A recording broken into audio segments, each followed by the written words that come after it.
Planter les choux à la mode de Pont-de-Claix et Jarry, une récente étude de Santé publique France donne quelques réserves à consommer les productions du jardin poussées à l'ombre des plateformes chimiques, la faute à un taux élevé de dioxine. Le pli 2022-2027 signé par les représentants de la métropole, du Grésivaudan, du Pays Voironnais, Cœur de Chartreux, Saint-Marcellin-Vercors, département de l'Isère et de l'État.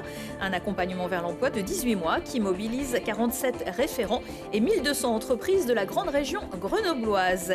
Et puis, mieux vivre en ville dans un quartier apaisé, c'est l'objectif de la campagne d'affiches de Clé de 12 qui débute ce mardi. Commandée par les commerçants du quartier des Antiquaires à Grenoble, elle veut faire passer le message avec humour après les aménagements de ces derniers mois. Bonsoir à tous, ravi de vous retrouver dans ce JT du mardi 10 janvier 2023.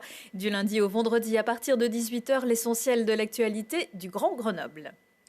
La foulée blanche est finalement annulée. Vous ne verrez donc pas ces images cette année. La grande messe du ski de fond était prévue du 18 au 25 janvier et les organisateurs s'étaient donné jusqu'à ce mardi pour trancher.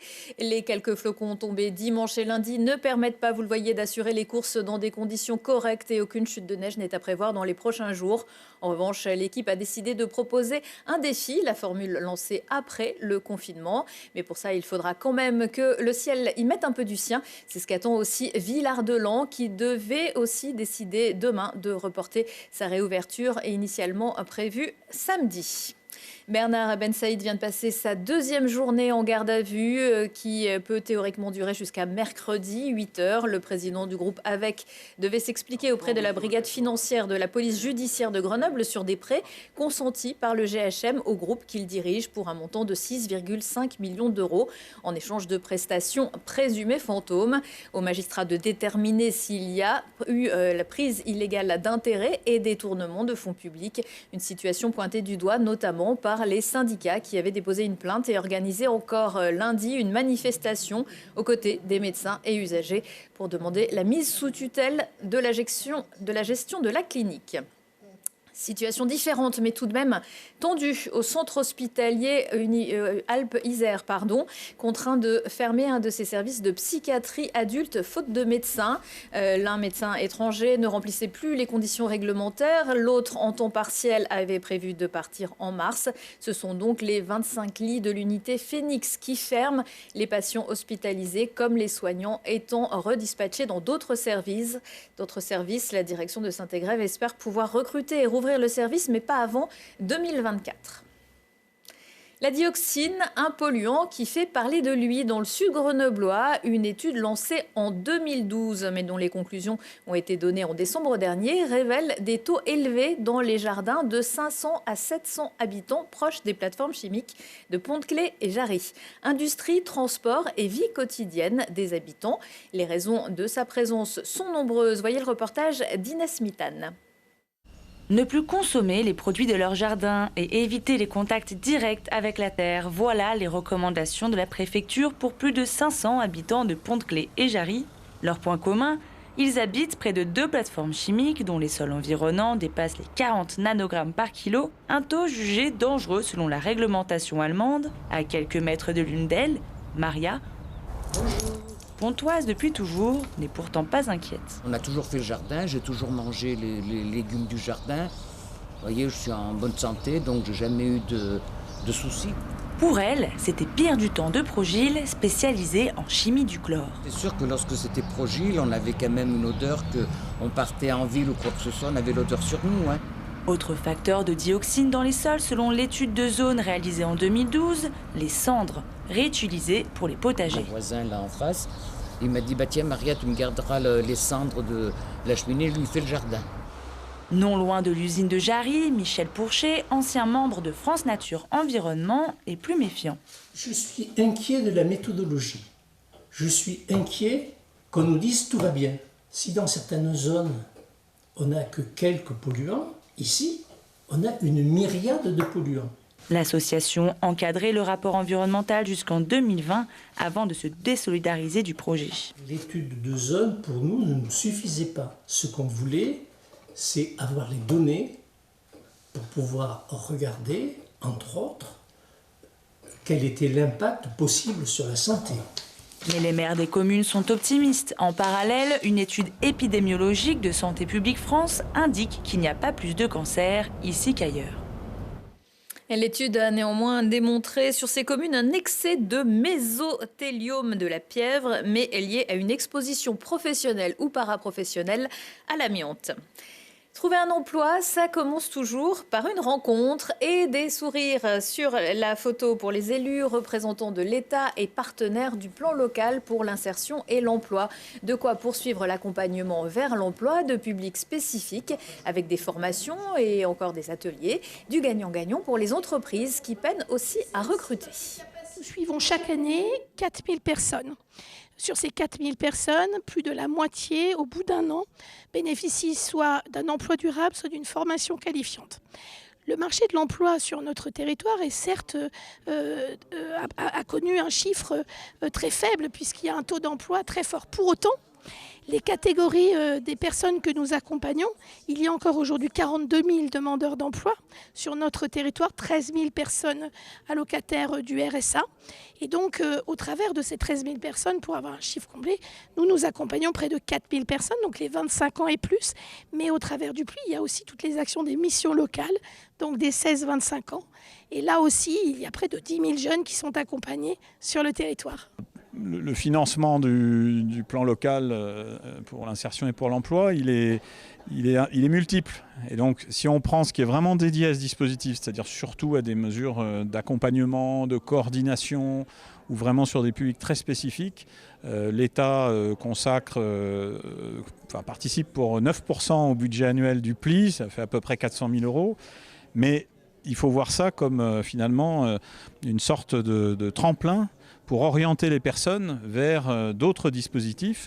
Et par exemple, des personnes qui vont passer dans les mailles du PLI et de ses animateurs, de ses conseillers, elles peuvent se voir orientées vers des structures d'insertion par l'activité économique. Parmi les publics accompagnés, des mères seules ou isolées, des Roms ou plus récemment des Ukrainiens réfugiés en France. Laurent Wauquiez remet l'église au cœur de la région. Non, madame, nous ne raserons pas nos églises. C'est le cri du cœur du président de la région Auvergne-Rhône-Alpes. Après l'interview de l'ancienne ministre de la Culture, Roselyne Bachelot, sur France 5, expliquant qu'il y avait trop d'églises en France et que les moyens manquaient pour les rénover. Dans un communiqué, Laurent Wauquiez a rappelé que depuis 2018, plus de 20 millions d'euros de fonds régionaux avaient été dédiés à des opérations de rénovation d'édifices religieux, et que plus de 30 millions seront prévus sur le mandat en cours. Le quartier des Antiquaires s'offre les services de Clé de 12. Le dessinateur de presse que l'on connaît bien ici a été sollicité pour mettre un peu de bonne humeur dans les vitrines et rappeler quelques principes de vivre ensemble sur l'espace public. Le tout sur fond de conflit entre la ville et la métropole pour savoir qui doit payer les aménagements de voirie, mais c'est une autre histoire. Charlotte Faulkner. Papier par terre, crottes de chien ou encore trottinettes et vélos sur les trottoirs. Voici les incivilités qui ont poussé des commerçants du quartier des Antiquaires à agir. Et pour ce faire, ils ont choisi l'humour avec l'aide du dessinateur grenoblois Clé de 12 pour réaliser des affiches installées à différents endroits du quartier pour sensibiliser les Grenoblois. Alors, nous avons décidé de faire cette opération d'accrochage de panneaux humoristiques. C'était suite à un constat des différents commerçants du quartier. Il y a effectivement beaucoup d'incivilité dans le quartier, beaucoup de trottinettes, de vélos qui n'hésitent pas à emprunter les trottoirs, qui sont normalement réservés aux piétons. Donc, c'est assez dangereux pour les personnes âgées qui habitent dans le quartier, également pour les nombreux enfants qui vont à l'école à côté. Donc, le premier, c'est les trottinettes. Partageons sereinement l'espace public pour éviter que demain ne ressemble à ça, avec effectivement une maman et puis obligée de passer sur des dos d'âne pour pouvoir rouler tranquillement. Pour cette première salve d'affiches, les commerçants ont choisi de parler des 2 roues sur les trottoirs. Au total, une quinzaine d'affichettes vont être installées dans tout le quartier. Des affiches qui prennent vie grâce à la patte de Clé de 12. J'ai fait pas mal de campagnes comme ça sur les petits gestes dans les hôpitaux, les EHPAD au moment du Covid. Et c'est vrai que d'utiliser ce vecteur de l'humour pour communiquer sur des... plutôt que de faire de la répression, de la coercition, c'est quand même plus sympa. Et puis, ça ne marchera pas à 100%, mais ça peut faire prendre conscience. Il y a peut-être des personnes qui vont se dire « Ah bah oui, c'est vrai, peut-être qu'il faut que je fasse attention. Voilà, si ça marche à 10, 20, 30%, ça sera déjà pas mal. Ça peut déjà faire parler, faire réfléchir, faire rire, sourire. Ça peut marcher, quoi. D'autres affiches seront installées dans les prochains mois dans le quartier des Antiquaires, avec cette fois-ci pour thème les papiers et déchets en tout genre dans les rues ou encore les crottes de chiens sur les trottoirs. Et pour une bonne dose de rire par jour, je vous rappelle que vous pouvez toujours trouver l'éphéméride de Clé de 12 dans les bonnes librairies grenobloises. Il a été plusieurs fois croqué par notre dessinateur préféré. François Hollande sera à la librairie Artaud de Grenoble mercredi à 18h pour dédicacer son dernier ouvrage Bouleversement chez Stock. L'ancien président de la République donne son avis sur la situation géopolitique actuelle depuis le déclenchement de la guerre en Ukraine et la politique de Vladimir Poutine dans les 5 ans de son mandat. François Hollande était déjà venu en novembre 2021 chez Artaud et vous vous en souvenez peut-être sur le plateau de ce JT.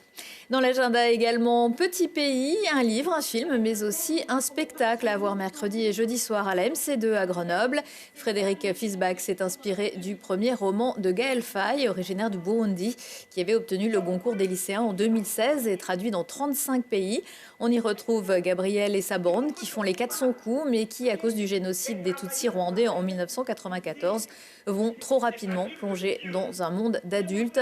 Comédiens et musiciens questionnent nos mémoires et nos propres responsabilités face à l'histoire. Et sur la scène du Grand Angle de Voiron mercredi, la compagnie En scène et ailleurs propose Antigone de Bertolt Brecht d'après Sophocle. Une mise en scène de Jean-Vincent Brizat qui confronte là encore l'humanité à ses démons, notamment celui de la tyrannie. Face à la violence de l'État, Antigone va s'opposer à l'arbitraire du pouvoir, à la cruauté de l'ambition.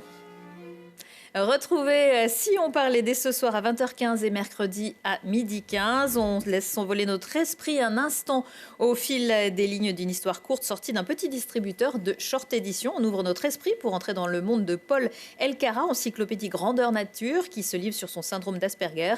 Et on vit l'expérience d'un jeu télé sans la télé, mais tout près de chez vous et pour tout le monde avec le Quiz Room. Retour de l'actu dans 1 heure et en replay sur télégrenoble.net. Je vous souhaite à tous une excellente soirée.